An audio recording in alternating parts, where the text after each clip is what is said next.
Hey everyone, my name is Chahat. I'm a member of NeuroTech at UIUC, and thank you so much for being here today. We're super excited to present to you guys the second talk in our talk series, NeuroBytes. And our speaker for today is Mr. Aadeel Akhtar, the founder of PSYONIC, which is a company focused on creating the next generation of human prosthetics. Thank you so much for Aadeel for taking out the time to share your valuable experiences with us. We're super excited to have you speak. Thanks, Jahat. So as she mentioned, I'm Aadeel Akhtar. I'm the founder and CEO of PSYONIC, and we develop advanced bionic limbs that are affordable and accessible to everyone. And usually when I give these talks, I like to start out with a video. And this video is a commercial that the university made during maybe 5 years ago or so to play during halftime of football games.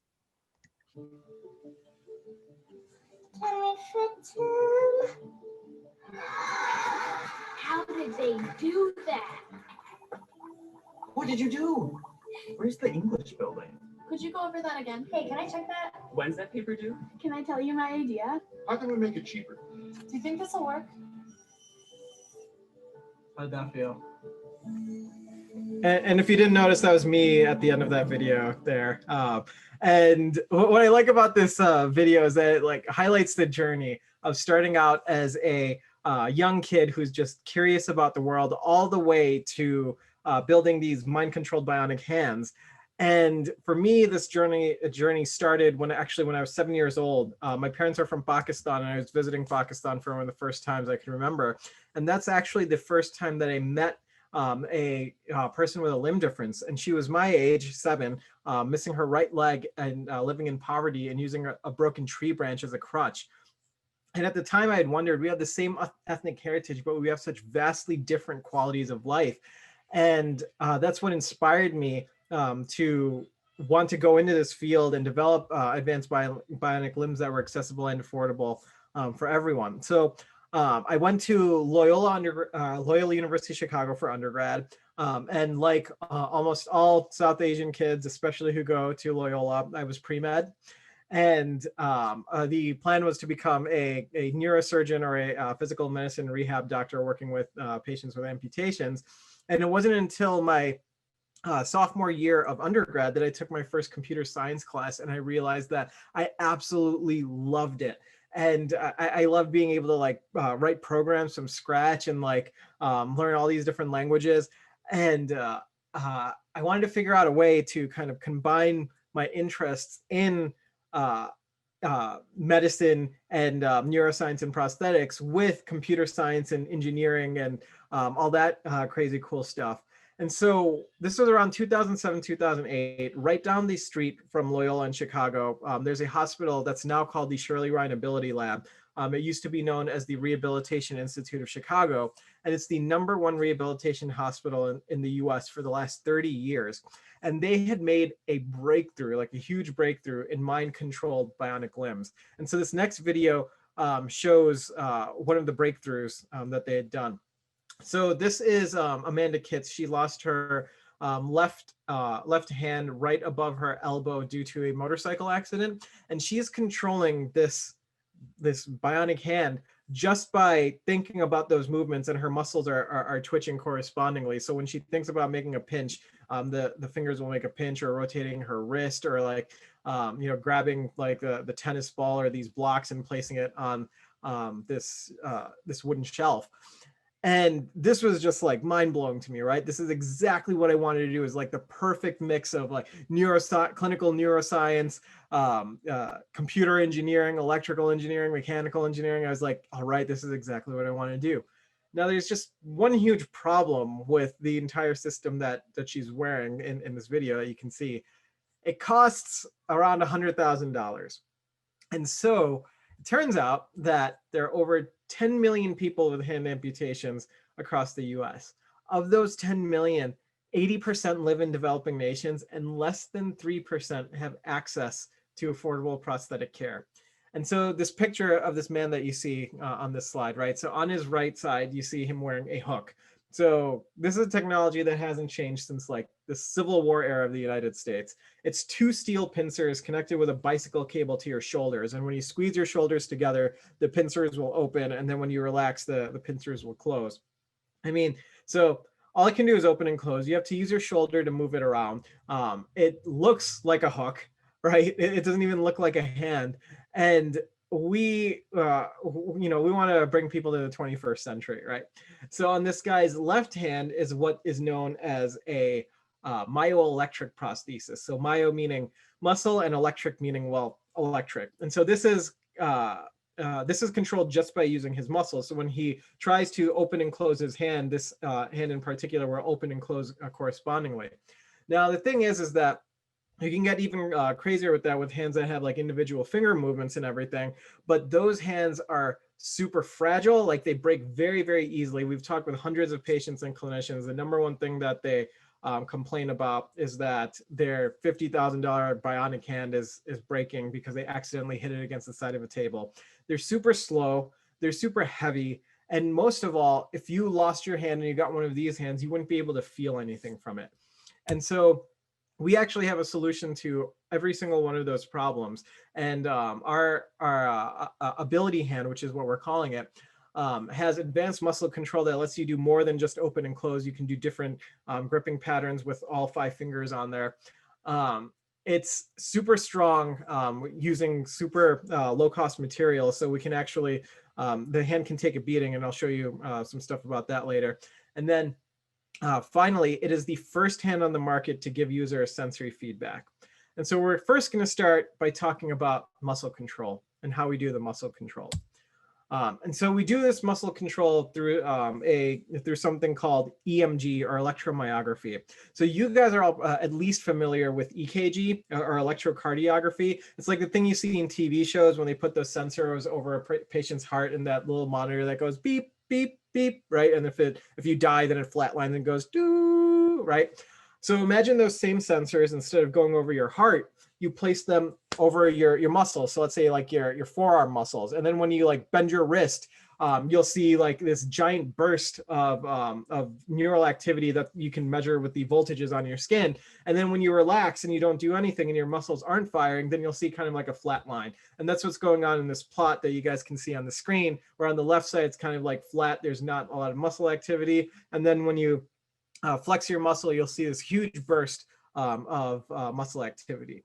And so I graduated from Loyola with a bachelor's in biology. I got a master's there in computer science. I taught in Loyola's computer science department for 2 years before joining the MD PhD program here at the University of Illinois back in 2010. And when I joined the University of Illinois, we didn't have anything prosthetics related at all. And in fact, the PhD, the professor's lab who I joined with was actually an aerospace engineering professor. And so it's super interdisciplinary, right? And so we had to like build a lot of the algorithms that we were doing from scratch, all the sensors we were doing from scratch. And I wanted to build prosthetic limbs, which again, we didn't do in the lab. So this next video I'm going to show you, it's going to show you the sensors showing these muscle signals on my skin, coming from my forearm. So here's the MATLAB showing all 8 channels, and if I squeeze, you can see all channels are active. If I flex, extend, do a pinch, 3-finger grasp, hand open, and hand close. And so the important thing to note here was that for every single one of those movements I was doing, there's a different set of muscle patterns that are happening on the screen, right? So when I make a pinch, I'm engaging a different group of muscles. When I'm doing a fist, I'm engaging a different set of muscles. When I open my hand, etc. And so then we can have a machine learning algorithm figure out the different patterns associated with those movements that I was trying to make. And so, like I said, I joined the lab of Professor Timothy Brettel. He's an aerospace engineering professor, and we didn't have prosthetics, but what we did have in the lab were drones, because we're an aerospace lab. And so the first project that I worked on was controlling the flight of a drone just by using my muscles to control it. So that's what this next video shows. Okay, ready? And so when I rotate my wrists, the drone takes off. When I point them to the right, it rotates clockwise. When I squeeze my fists together, it'll fly forward.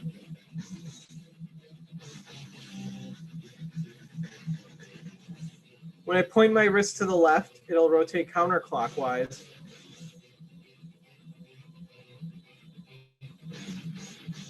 And then when I rotate my wrists again, it'll land.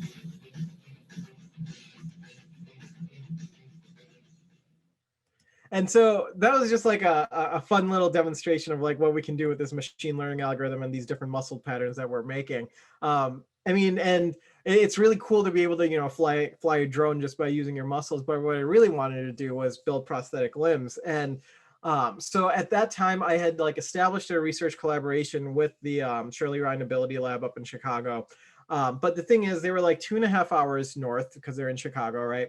And they had all the expensive toys, but if we got a chance to play with them, it might be for like, you know, half an hour a week. And then if we broke it, it'd be like an even bigger problem, right? So we were like, you know, we're engineers at the University of Illinois. It's one of the best engineering schools in the world. Why don't we try and build our own prosthetic hand? And so over the last 5 years, we've actually gone through about 9 different prototypes. 5 of them are shown here. And we started by 3D printing them on a MakerBot. And you guys are all probably familiar with 3D printing now. And you probably all had it in like high school and maybe even grade school. But when I was starting this project back in 2013, 2014, I mean, it was like brand new at that time, and we just got our first MakerBot.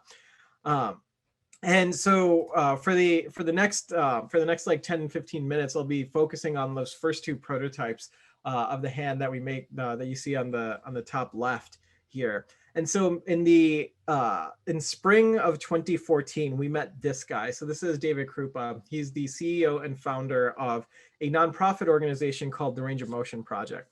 And so the whole mission of the Range of Motion Project is to provide prosthetics to those who can't afford them around the world, because 80% of amputees are in developing nations and less than 3% have access to affordable prosthetic care. And so he's actually an alum from the University of Illinois, and he was coming back to campus because he won an International Humanitarian Award for founding this organization. And so when he came, he was giving a talk on like, you know, providing prosthetics to developing nations. And I was just like, well, all right, I've got to talk to this guy. This is exactly what I want to do. So I talked to him after his lecture, and I was like, hey, we're 3D printing our own prosthetic hands in the lab. Is this something that you might be interested in? And he was like, yeah, maybe. And so showed him around the lab the next day, and then I didn't hear back from him again. And that was kind of sad. But 2 weeks later, I get an email from him that literally said, dude, I felt this vibe between us when we met, and we've got to figure out a way to work together. And that's when Dave's and my bromance began. And then 2 weeks after that, he was able to secure funding from the US Embassy in Quito, Ecuador, to have me and one of the graduate students working with me go down there and try out one of our 3D printed prosthetic hands on a patient there. And so just to put things in context, right? We're talking about like at that point in time, we had that very first hand that you see on the top left of the screen. That does not work as a prosthetic limb. The biggest issue is that the motors and the electronics are in the forearm, but if you still have your forearm, then you can't physically place those there. So we had to come up with ways of moving all the motors and all the electronics into the hand itself. And that was the second design that you guys see on the top over here instead. And so we had about like two months to get that second version of the hand ready, and then test it out on a patient in Quito, Ecuador, right? And so fast forward to the day before the fast forward to the day before the day we leave for Ecuador. And so we didn't have anything working, but we figured, you know, we've got all the pieces that we need. We'll bring it down there. We're going to be in Ecuador for 2 weeks. We'll figure it out when we get there. So we fly down there. Dave picks us up from the airport. And the first thing he tells us is that we have a meeting with the US Embassy tomorrow and they want to see everything working. And then we were just like, oh man, right? It was like the beginning of 2 weeks of all-nighters and trying to get this thing to work. And so as soon as we got to the hotel, we hit the ground running, right? And I got the hand to a point where if I flexed really, really, really hard with my wrist, I could like barely get the hand to close. And if I extended really, really, really hard, I could barely get this hand to open. But you know, it was something and it was a start. So this next video shows us trying to grab a Powerade bottle with me like flexing and extending really hard to get this hand to open and close.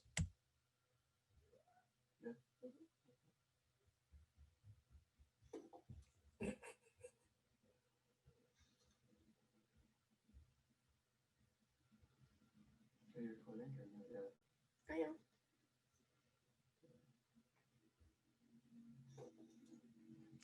Okay, so maybe we thought or maybe we figured that the diameter of the bottle was a little bit too big. So we tried again with a Coke bottle. Maybe we need to reprogram things a little bit. So we reprogrammed it again and then we tried again.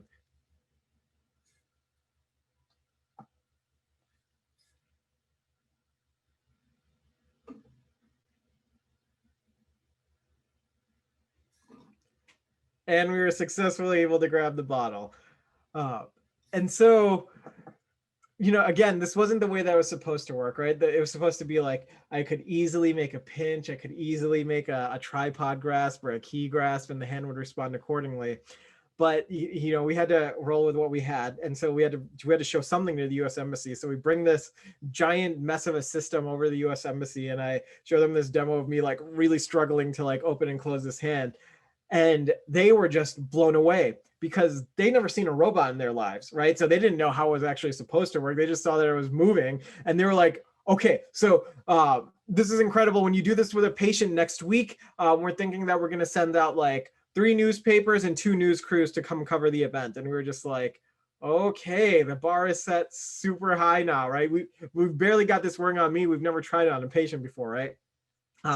So then they started asking us questions like, oh, where are you guys from? And we said, oh, we're from the University of Illinois at Urbana-Champaign. They said, you're from the University of Illinois. In that case, we're going to bump you up to all the international media stations. Because it turned out that at that time, the president of Ecuador was actually an alum of the University of Illinois. And any chance that they got to promote the university, they took. So if the bar wasn't set high now, it was now set super high. And the next day we met our patient. And so this is Juan Suquillo. He lost his left hand due to machine gun fire from a helicopter 35 years ago. And he was in the Ecuadorian army. There was a border war between Ecuador and Peru. And this a picture was around when we were trying to first get him to control the hand and it wasn't working well, unfortunately. To make matters worse, he wasn't going to be back. He had to fly out to Brazil and he wasn't going to be back until the day that the media was coming the following week. So basically we had one chance to get this right in front of these international news stations. So remember, 2 weeks of all-nighters, right? Fast forward to the following Thursday, the day that the media was coming. So the previous night, Dave told us that he's going to pick us up at 6 a.m. The media is coming at 9 a.m. And whatever we have at 6 a.m., we're going to have to run with it. So 6 a.m. rolls around. Mary, who's pictured in here holding the hand, she's the other graduate student who was working with me. Mary and I have been up for about 32 hours straight at this point, trying to figure out what's wrong with this hand. She's looking at this giant mess of a breadboard that you see in this picture. I'm looking through hundreds of lines of code. And then it's like 6:08. I haven't heard from Dave yet. And I see this like one line of code that looks a little bit weird. And so I send Dave a text message saying, hey, I think I might have found something. I just need like a little bit more time. And he just texts back saying, okay. And it turns out that there was one line of code where 2 variables were switched on the opposite side of an equal sign. And once I switched those 2 variables, everything started working. When I made a pinch, the hand made a pinch. When I made a fist, the hand made a fist. And had Dave actually come to pick us up on time, I wouldn't have figured it out. So we're actually really, really lucky that he was late in coming to pick us up.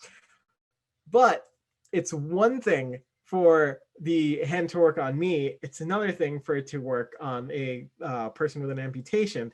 So we figure Juan will get there at 8, an hour before the media gets there. We'll hook him up to everything, put the muscle sensors on, train the machine learning algorithm, and that way that when the news media comes, that we're ready to go. It's going to be super easy, straightforward, and it's going to be a fantastic presentation. 9 a.m. rolls around, all the media that is there, and Juan isn't.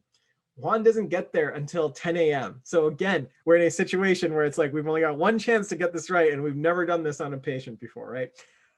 The first thing we do is we put all the muscle sensors on his forearm, and then we try to read his muscle signals the same way you saw me reading my muscle signals when I was doing those different movements.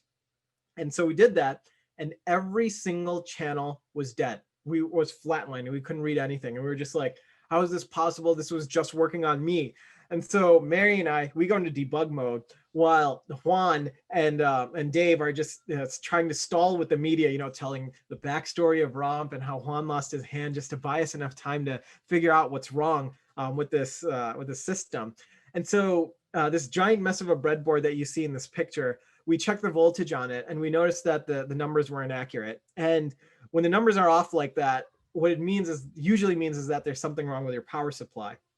And so we were powering this breadboard off of 2 9-volt batteries. And we noticed that one of the 9 volts had like puffed up to about double in size and was like burning hot to the touch. And had we not noticed it at that point, we might have been on the news for a different reason. But fortunately, I had a fresh 9-volt in my pocket, took it out, hooked it up properly, and then everything started working. And we could see all the muscle signals. And we were like, whew, crisis averted. But it's one thing for us to read his muscle signals properly. It's another thing for us to, for the machine learning algorithm to work properly and all the mechanics of the bionic hand to respond accordingly. So the way this works is that when you turn the hand on, it undergoes a training procedure. So the hand will make a pinch for 15 seconds, and then you're supposed to mimic that movement, and then it'll record your muscle activity associated with that movement. And so that way it knows the next time you try to do a movement, it'll be like, oh, that looks like the muscle data associated with a pinch. We're going to make the hand do a pinch.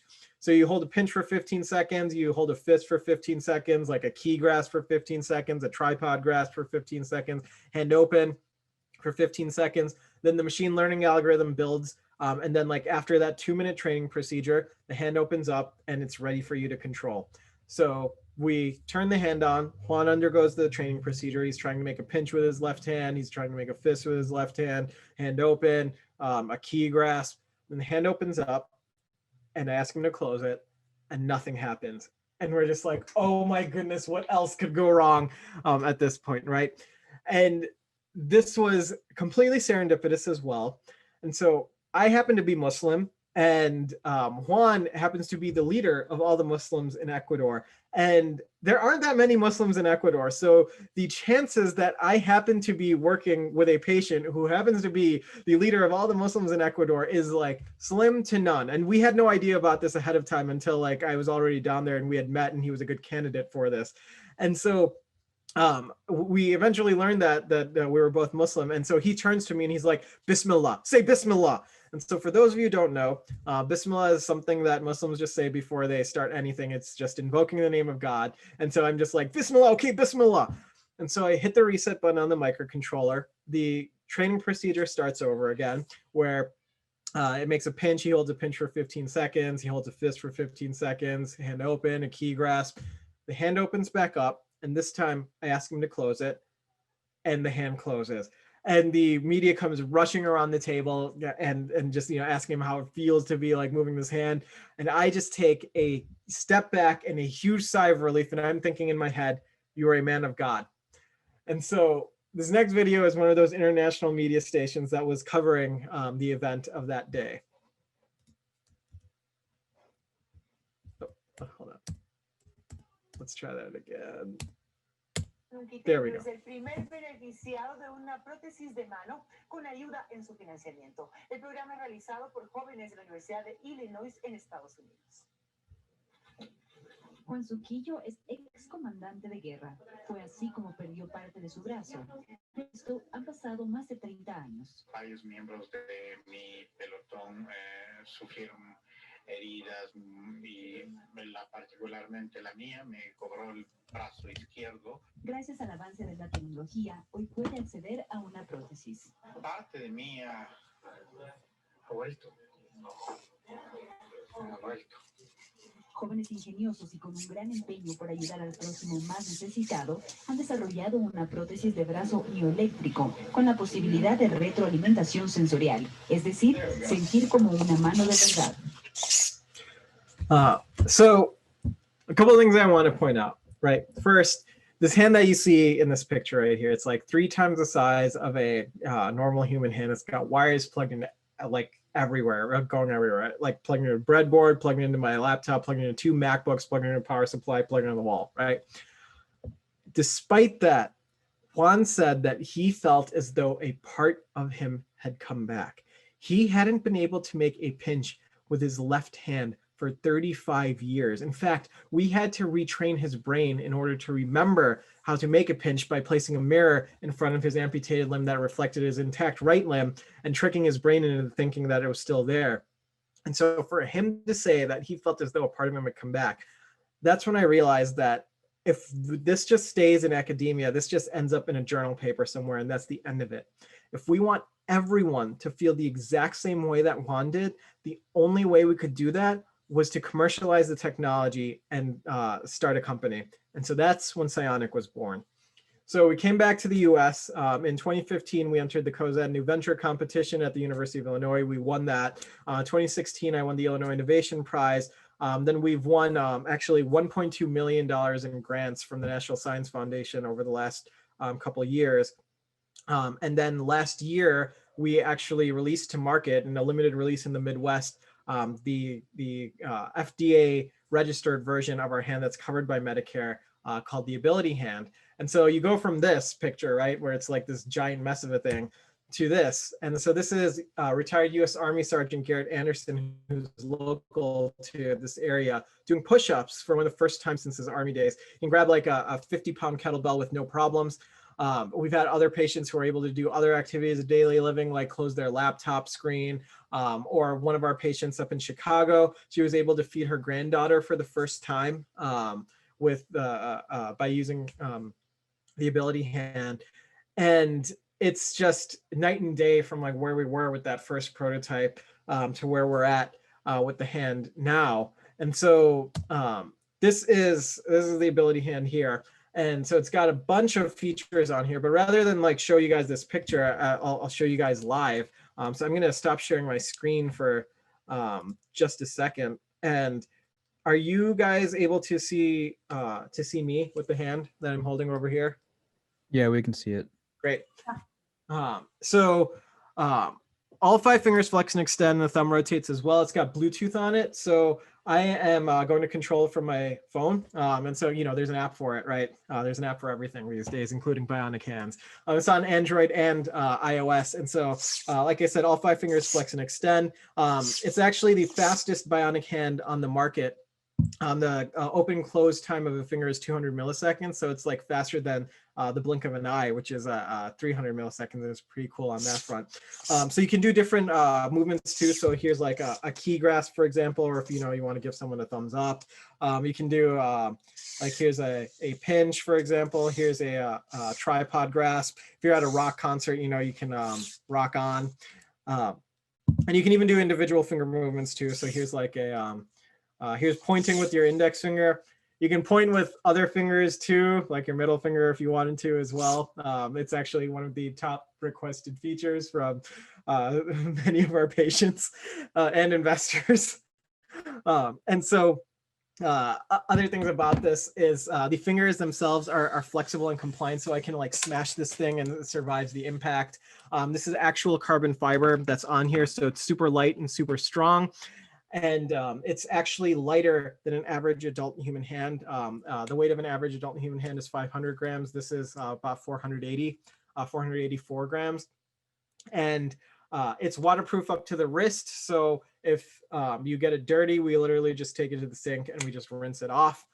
It's USB-C rechargeable. So the same way you plug in your phone, you can plug in your arm. In fact, you can actually charge your phone from your arm too. So it's another superhuman ability that we like to give users. And then one of the coolest things is that we have a vibration motor in here, and we give sensory feedback to users. So when you actually touch on the fingertips, the users can actually feel that on their skin. And and it's actually covered by Medicare in the US. So that's like one of the best things is that if Medicare covers it, then usually all the other insurance companies cover it too, like your managed care, like Blue Cross Blue Shield, Aetna, Kaiser, as well as your VA and your workers' compensation insurances as well. So to give you guys an idea of that robustness that I was talking about, right? This next video, we have two versions of the fingers. One is like with a traditional pin joint, which is used in every other prosthetic hand. And then on the left side is our patented design that we've got that has like a flexible hinge joint instead. And we've got a giant piston that's like dropping like a giant metal rod on this finger, and you'll see what happens to each one of the fingers when we drop it. And here, let me resume sharing. Can you guys see my screen again? Can you see the ability hand picture? Yep. Yes, we can. Okay, cool. So here's the video, and you'll see on the right the traditional pin joint, and it just breaks off entirely. And then on the left side, the finger just comes right back to its original position. Okay, so next thing is that, remember that giant mess of a breadboard that I was showing you guys? Well, we were able to reduce that to the size of about half of a credit card. And that's a picture of the circuit board that we designed for it. And on top of that, we found out that the electrodes that you typically use to measure the EMG signals, they typically cost about like 20 bucks like for each one. And so, we've got like 17 of these electrodes on, and that can add up really quickly. We found out that we could actually use stainless steel rivets from a hardware store, and they work just as well. And they're 20 cents a piece, and they work just as well as these $20 electrodes that you have to buy. And these are the signals that we got, the muscle signals that we got from these stainless steel electrodes. So we went back down to Ecuador in 2016. And this next video shows the first time that we had the hand attached to one socket, and he was controlling it.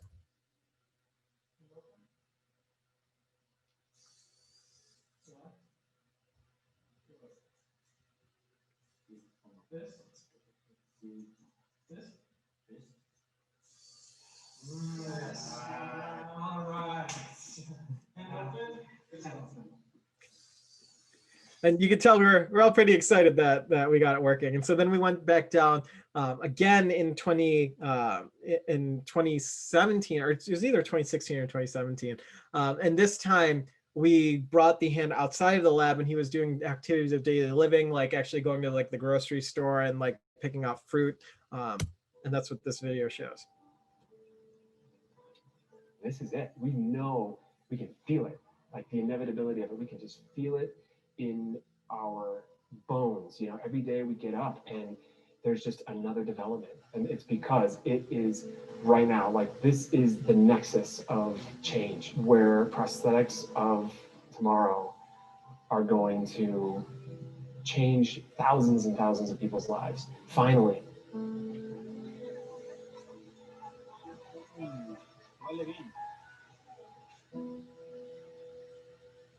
And so then we went back again in 2018, and this time we actually brought, this is interesting, we brought down two versions of the hand, one that kind of matched its skin tone a little bit more, and then one that was our bionic black look that you guys see here, the one that I'm like holding up. And interestingly, he actually preferred the black bionic look over the skin tone version of the hand. And the reason was because he said that when he goes down the street with the black bionic look, the people like, they're like, wow, that's so cool, right? Instead of like having a default reaction of like pity, which is, with a skin tone matching hand, it's almost like you're trying to hide it, right? You're trying to hide the fact that you have a limb difference. And so then people's default reaction is one of pity, instead of like you taking ownership of your narrative with having this like, you know, superhuman bionic like look where people ask you like, what superpowers can you do with this hand, right? So in any case, in this next video, you'll see him like using a broom and adjusting his grip on the broom and the speed and accuracy with which he's able to do it with the skin tone version of the hand.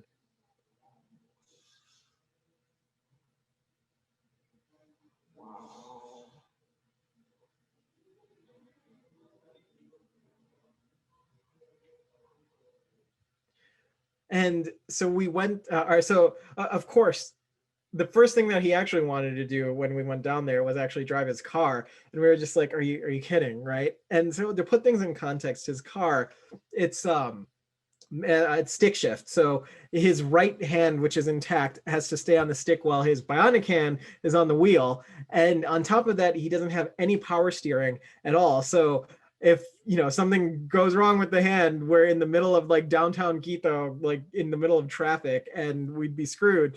So, you know, while we were filming this video, my heart was racing like the entire time. And this next video is showing that. My car is on the tip, has no automatic. I have to use my both hands.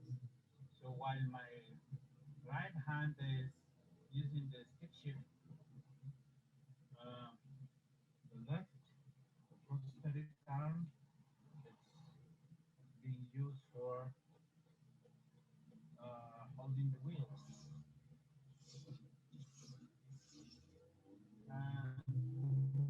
Yeah. Sure. Holding perfect. Here I can. You can even do things like change the blinkers.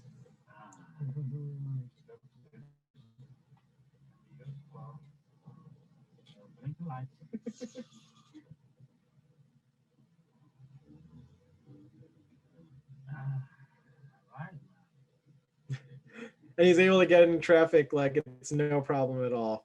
And just to highlight again for you guys, like just how fast this finger is moving, or this hand can open and close. This next video is 3 minutes after we fitted a patient up in Chicago with the ability hand for the first time. And he'd never used a prosthesis before. And he was able to catch a bottle that was thrown to him. And that's what this next video. Are you ready? Just sit right here.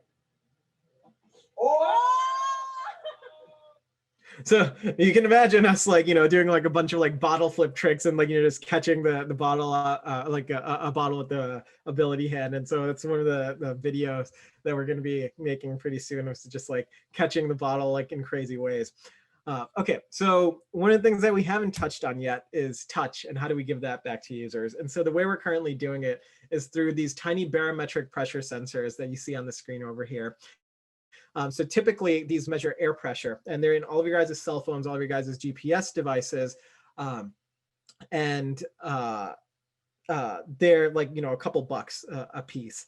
And so instead of letting it measure the air pressure, what we do is we inject it with silicone, and it detects the amount of pressure that you're placing on the silicone instead. So if you do like a super light touch, you'll see like a very small response like on the right of this graph. And then if you do a much stronger touch, you'll see a much larger response like you see on the left side of this graph.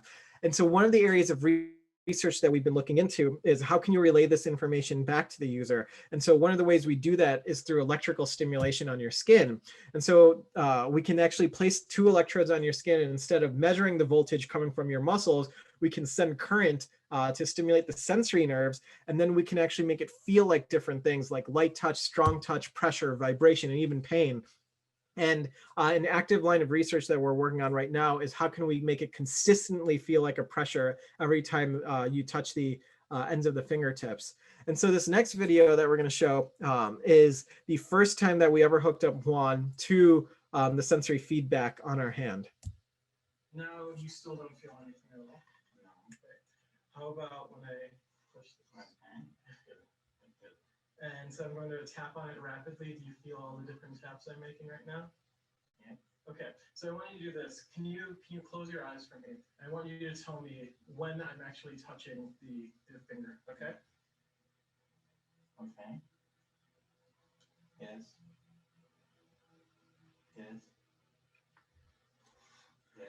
And so what's crazy about this is that this was the first time ever we hooked him up, and he was immediately able to tell every single rapid tap I was making. We actually had a video later on that day too that showed like he was able to detect when I'm pressing strong versus light as well. And so what does this allow you to do?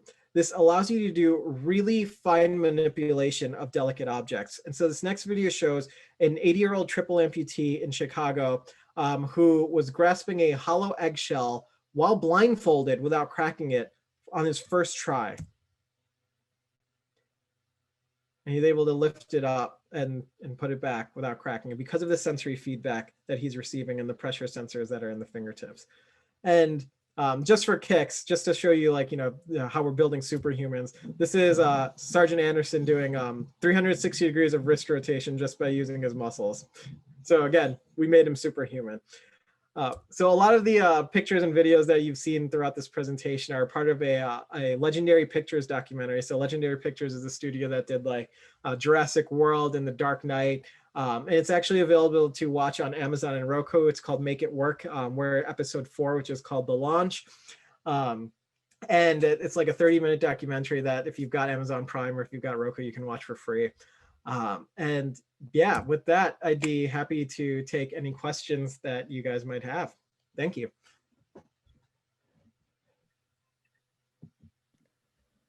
Hi, I have a question. Hi. Can you hear me? Hi.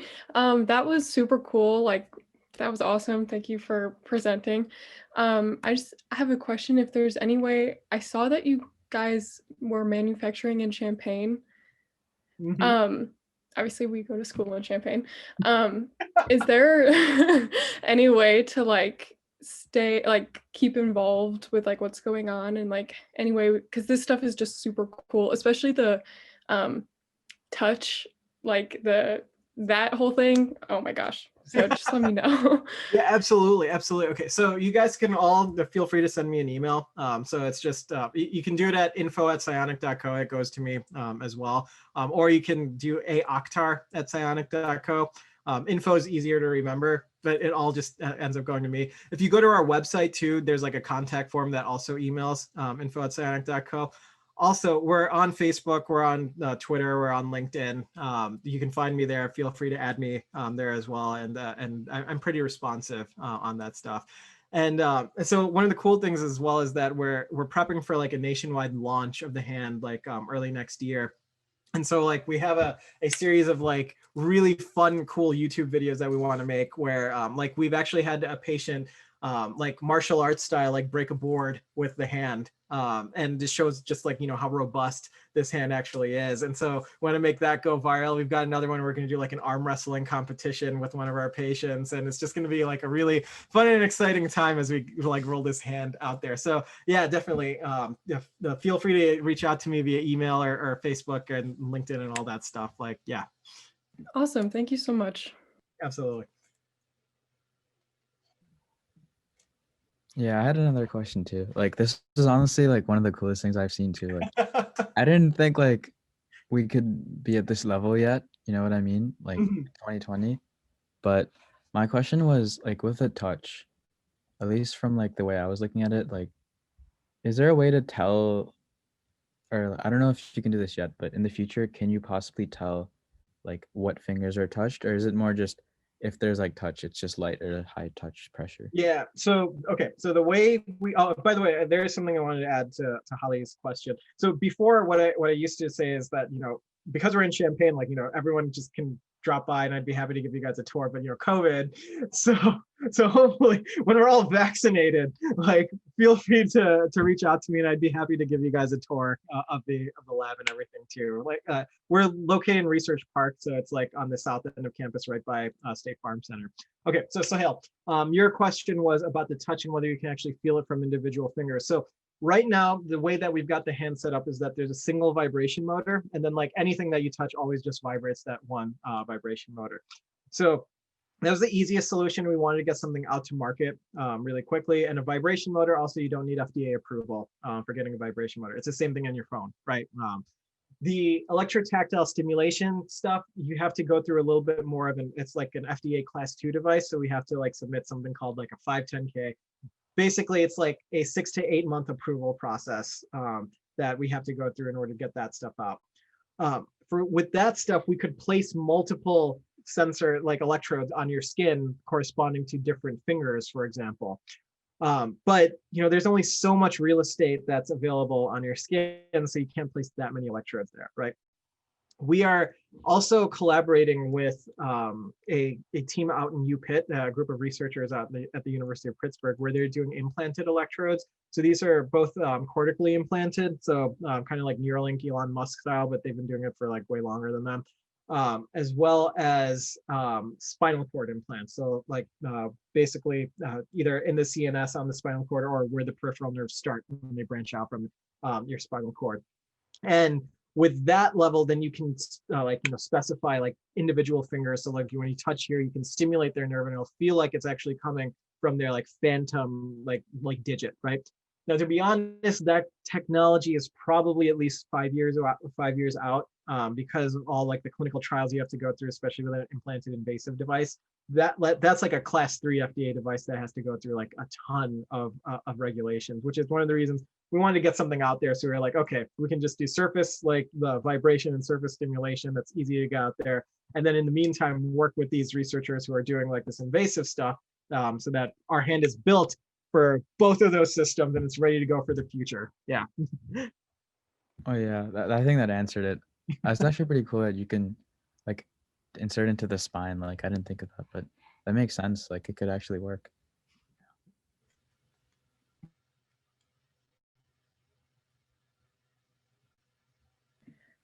If anyone has a question, please just interrupt me. I just want to say like this whole presentation somewhat reminded me of something I heard about like I think when I was a senior in high school, so just last year or even just a few months ago. But basically it's like prosthetic eyes.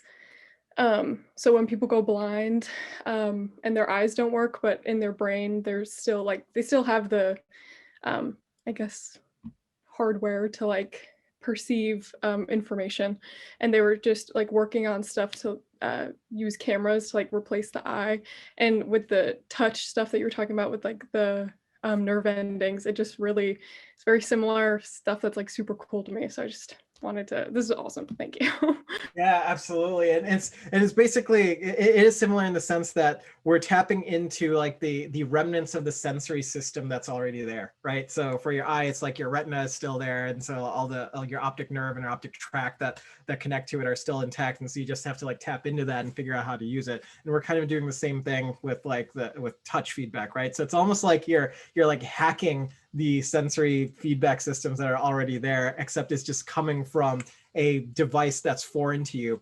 And what's really interesting on that point as well is that one of the things I mentioned was that like, the ability to feel pain, right? And so the immediate reaction that a lot of people might have is like, why on earth would you want to feel pain from your prosthetic hand? And the thing is that when you yourself, the reason why we feel pain is to keep our body from like destroying itself. That's one of the reasons, right? So like you touch something that's like super hot and you like jerk your hand away because your body's telling you, hey, take your hand away from this like giant burning thing so you don't like burn your hand off, right? So it's the same thing, same idea that if you can feel pain from your prosthetic hand, then it would alert the user, hey, don't like destroy the hand. The second thing is that if you feel pain from your prosthetic hand, your brain is actively rewiring itself to think that that prosthetic hand is actually like your own hand. And that's just like that. I mean, that is exactly at the level that we want to be at, right? We don't want this to just be a tool. We want this to actually feel like it's a part of your body. And that's what the users would want too, right? So if you feel pain from their prosthetic hand, then it'll actually feel like it's incorporated into their own body schema, which is just like, that's super cool to me still. Also, the charging thing is dope. That's great. Yeah, so I had another question. I think, yeah, this has been like truly one of the most interesting things that like I've seen so far. So my question is that like, do you think we'll be able to design the hand such that it mimics the actual hand? Like it looks just the way our actual hands do sometime in the future? So yeah, there's a lot of ways to answer this question. So I'm thinking about the best way to answer that question. So electronics wise, we can mimic all the degrees of freedom, all the different movements of the hand, right? The harder part is then like getting the body to control every single one of those movements, like even doing like abduction, adduction of the fingers, and like even now, so like when I was controlling the hand, it was doing like different grasping patterns. The hand is capable of moving individual fingers. It's just that the control system that's available for humans right now is not there where you can like easily walk outside the door and like control individual fingers or whatnot, right? If you're in like a very controlled lab setting, then you can do something like that. That's one aspect of it. With the implanted electrodes, we'll get closer to that, but we've been working on like a project actually that's a little bit crazier than this stuff too, and where we're actually developing artificial tendons, and it's like really like nascent. Like we just started this project. We don't know where it's going to go or even if it's viable. But I was shadowing an orthopedic surgeon like a year ago, or a hand surgeon, and he had a patient, a 90-year-old woman who had her thumb, it was like impinging on her carpal bones in here. And so he did an operation called a trapeziectomy, which was taking out the trapezium bone, which is part of the carpal that's connected to like your joint in your thumb. And so when he took that out, the thumb ended up sinking into the hand, right? Because there was nothing to hold it up anymore, right? So what he did was he took what he called medical grade yachting wire, and he like just shot it from like the palm side to the dorsal side, the back side of the hand, and it suspended the thumb in place. And then she had her like full range of motion back. And he said that this is just going to like stay in her for the rest of her life. And I was like, this yachting wire, it looks like the very first prototype of the hand that we built that had these tendons, these strings that were fishing line essentially that was going into the fingers. And like when you twisted the motor, it would like pull on this fishing line and it would open and close the hand. And they're basically acting like artificial tendons. And then we looked it up during his lunch break, and they had a fancy name like ultra high molecular weight polyethylene or whatever. But essentially it was Spectra fishing line just sterilized for use in a medical setting.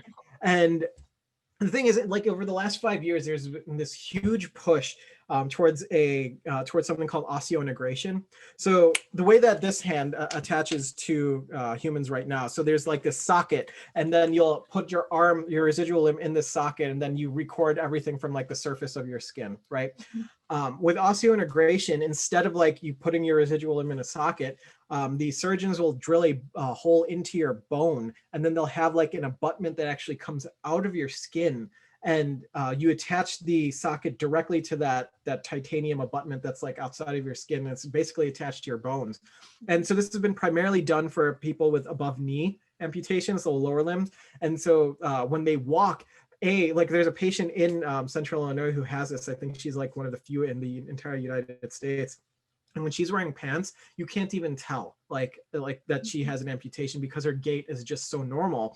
And on top of that, she said that she can feel like the different types of surfaces that she's walking on. So if she's walking on like gravel versus sand versus like cement, because of the vibration that she's actually feeling through her bones, and they call that like osseoperception, right? And so you can do this for like transradial amputations where you can put it through your radius or your ulna. You can do this for transhumeral amputations, so above elbow and your humerus. You can do this for below knee amputations in your tibia or I think it's just your tibia because your fibula is too small. But the idea would be that you get someone with like an osseointegrated implant, and then the muscles that control like your fingers moving, they're all still there. Like all those tendons and everything are still there. So even if you lose a finger, you still have all of your tendons that control that finger is still there. So what we want to do is like you get like an osseointegrated implant. So the finger would connect directly to your bone. And then we would take this fishing line, and then we would attach it to the muscles and the tendons that are still there, attach that to this artificial finger. And then we have like a battery-free prosthetic hand that's controlled by your muscles that you have inherent what we call proprioception. So proprioception is your body's ability to know where your joints are located, how fast your fingers are moving, how fast your joints are moving, and where they are in space without having to look, right? And you don't get that with this, right? If you try to control this hand, like the motors will move, but you'll have no idea where the fingers are unless you're looking at it. But if we have that system that I'm talking about with this artificial tendon thing, then we've got this like huge breakthrough. I mean, we're talking like Westworld level, like where we're 3D printing a finger that attaches to like muscles, and they can make it look completely like flesh and skin, and you wouldn't be able to tell the difference. It's a bit of a far ways away. We started doing tests on like human and canine cadavers, just to see if we can get the biomechanics of the artificial tendon system correct. And then we're looking into like, the biologics behind it, like how do we like, reduce infection probability and all of that stuff, because you have this tendon that's moving inside and outside of your body. Like, how can we keep that from getting infected? That's the biggest problem. And so that's where one of the like side projects that we're doing like over the next couple of years. Got it. Yeah, that's really cool. I think that's amazing. Like, yeah, that's pretty cool. So. Hi. So I don't know if you can answer this, but first of all, that was an awesome talk. I think I ditto everyone else that has mentioned this, but that was probably the coolest thing I've seen all year. So my question is a little bit more on like the patient, prospective patient side. Yeah. How do you like find a prospective patient for the ability hand? Do they come to you? Do you like, you mentioned like Shirley Ryan Ability Lab and earlier, like, do you go to Chicago and find patients there? Like, what's that sort of process like? Yeah, it's a little combination of both, right? So like we've gotten some of our patients because they saw like a Chicago Tribune article that was done on us years ago, or like a CBS News interview that was done on us. We also like contact the clinics directly too. And as we go for this nationwide launch, we have two things that we want to do. We're going to contact the clinics directly, but we also want to make all these viral videos that like of our patients doing these crazy things, right? And then what I want, my goal for 2021 is to get Jimmy Kimmel to arm wrestle one of these bionic hands on national television. I think that is a wholly achievable goal. If we can do that, then a lot of people who have these kind of limb differences will know to reach out to us if they want an ability hand, for example. Yeah. That's a pretty cool goal. Yeah. Good luck to you on that. Hopefully it happens.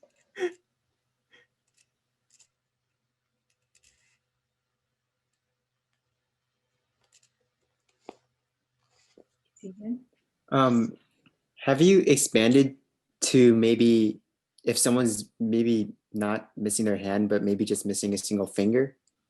Have you kind of expanded that reach to that?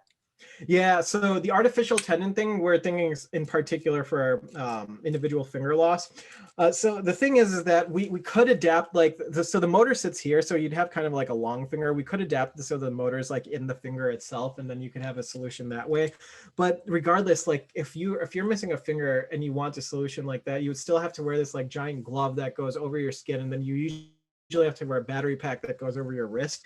And just so that you can get like that individual finger, most of the time it's not worth it. And that's why we're looking in particular at this like artificial tendon solution to that. We haven't completely ruled out making an electric individual finger as well.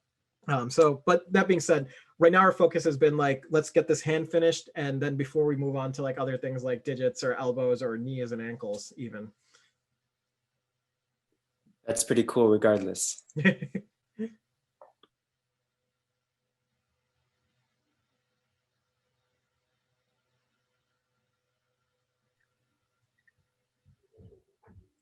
Yeah, so I think that brings us to the end of our talk.